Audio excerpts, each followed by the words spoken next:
तुम मुझसे प्यार करती हो, पर जब मैं तुम्हें किस करता हूँ ना, तो ऐसा लगता है जैसे मैं तुम्हारे साथ जबरदस्ती कर रहा हूँ।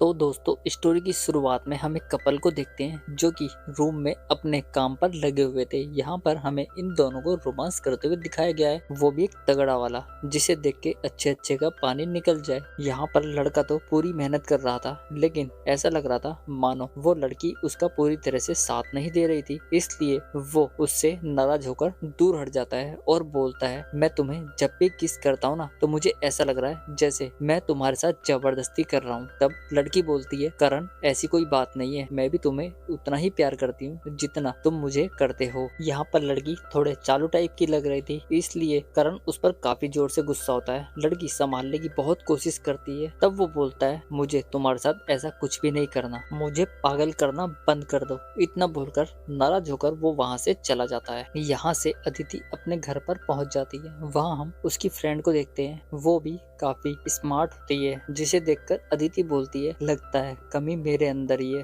क्योंकि करण तो मुझसे बहुत प्यार करता है। तब अदिति बोलती है, अच्छा तू बता, इतनी सुंदर होने के बाद भी कमी तेरे अंदर कैसी हो सकती है, उसमें ही कुछ कमी हो सकती है। इतना बोलकर वो अपनी फ्रेंड की तरफ बढ़ने लगती है और शायद कुछ मूड बनाने के बारे में सोचने लगती है, लेकिन उसकी फ्रेंड बोलती है, तू दूर हट, मेरे साथ ये करने की कोशिश मत कर। यहाँ पर अदिति कुछ न्यू ड्रेस पहनने की कोशिश कर रही थी। यहाँ पर दिशा अदिति से ऐसे ऐसे सवाल पूछती है जिसे उसका उत्तर देना लाजमी नहीं समझ रही थी। दरअसल दिशा अदिति से पूछती है, क्या उसने कुछ नहीं किया, यहाँ वहाँ कहीं भी हाथ नहीं लगाया। तब अदिति बोलती है, नहीं, हमारे बीच ऐसा कुछ भी नहीं हुआ, मुझे तो ऐसा लगता है मैं इस दुनिया से वर्जनी वापस चली जाऊंगी। तभी हम वहाँ पर एक बंदे को देखते हैं जो कि ऐसा लग रहा था मानो अदिति के लिए ही आया हो। उसका नाम संदीप था। यहाँ पर अदिति का बाप अपने फ्रेंड से संदीप को मिलाता है, जिसके बाद वो अपनी बेटी को भी उसे बुलाता है। दरअसल यहाँ से वो कुछ साल पहले अमेरिका शिफ्ट हो गया था, लेकिन आज वो फिर से इंडिया में शिफ्ट होने की बात कर रहा था, जिसे अदिति भी पहचान लेती है। लेकिन इसके बाद अदिति अपनी फ्रेंड के साथ वहाँ से पार्टी के लिए निकल जाती है और बोलती है, सैंडी मैं शाम को तुम्हें मिलती हूँ। अब रात में अदिति अपने रूम में चेंज कर रही थी कि तभी संदीप उसके बाप के साथ वहाँ पर कैरम खेलते हुए दिखाया गया। उसे टॉयलेट लगती है तो वॉशरूम की तरफ जाता है, जिसके बाद वहाँ पर वो अदिति की खूबसूरती के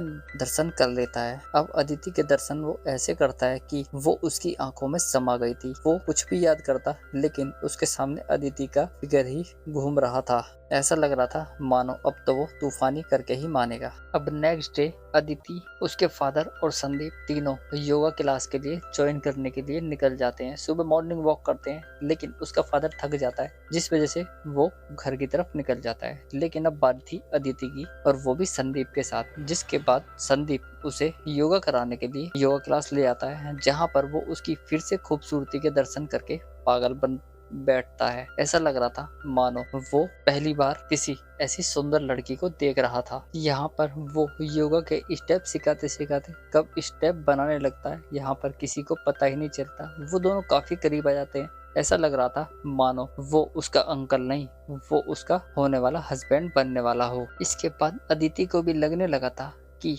उसका हमसफर उसे मिल चुका हो, जो जिसकी अदिति को तलाश थी। वो एक दूसरे की आंखों में आंखें डालकर एक दूसरे को देखने लगते हैं उनकी प्यार भरी निगाहों से। यहाँ पर वो दोनों एक दूसरे को समझ पाते इससे पहले हमारा ये एपिसोड खत्म हो जाता है। तो मिलते हैं नेक्स्ट वीडियो में, तब तक के लिए धन्यवाद।